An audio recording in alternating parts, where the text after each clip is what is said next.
రాజాధిరాజుగా లోకాన జ్యోతిగా పుట్టాడు నా యేసయ్యా.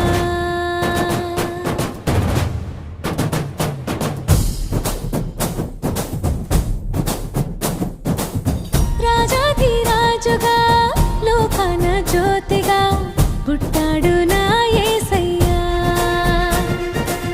కనులారా చూడగా రారండి వేడగా వచ్చాడు నా